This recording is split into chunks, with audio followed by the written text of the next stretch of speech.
was one of the biggest shows of the 90s, without a doubt, and made stars of so many of the ladies who appeared in it. We're talking about the brilliant HBO TV series Sex and the City. Now, it never really works, does it not, if they bring things back, because times move on, people move on.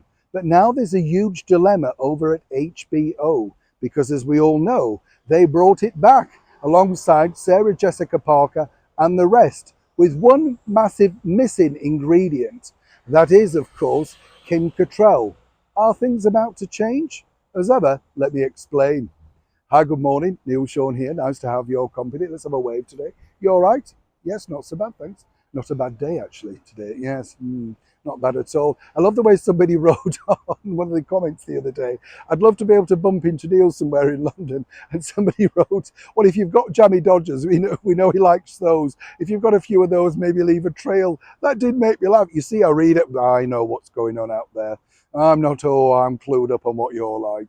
I keep a beady eye on everybody, as I'm sure you can imagine. Back as ever to your entertainment story of the day. As I said, this was massive, wasn't it, when you think about it? And really, when you think it was also at the start of those many channels that we had. It's hard to believe over 20 years ago. I remember seeing this with a friend who had Sky, which was like a big subscription thing then. Never seen it, never heard of it before. But they, of course, HBO decided to bring back Just Like That with Sarah Jessica Parker and all the rest of the gang, apart from Kim Cattrall. Now, recently they've decided to up the ante in the second series, but everybody's really complaining because it's not as feisty, sexy, or indeed shocking as the original series, and one could understand that. As I say, times have moved on. But there was one big element that the show was missing, and that was Saucy Sam, played by Kim Cattrall. Now, Kim really was more pivotal to the show's success than people actually gave her credit for. A brilliant actress, a beautiful woman, and a lot of power to drag eyeballs to screens. But of course, apparently she'd fallen out with its lead star, Sarah Jessica Parker.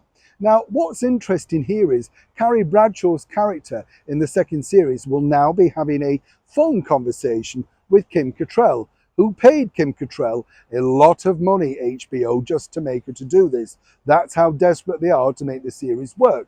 Now, what's really backfired is the pop star Sam Smith.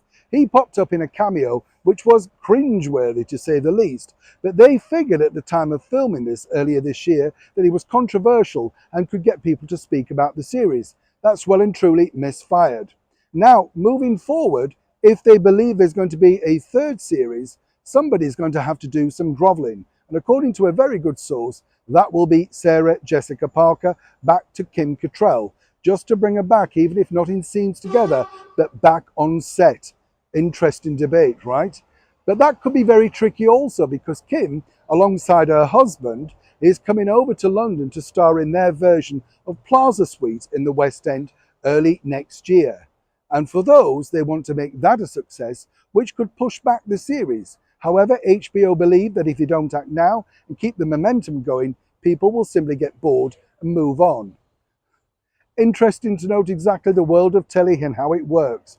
Do you think the show can survive without, of course, the brilliant Kim Cattrall? Or can Sarah Jessica and gang plough ahead for a third time round? As ever, I'd love to know what you think to this particular story in the comments below. Neil Sean in the very heart of London.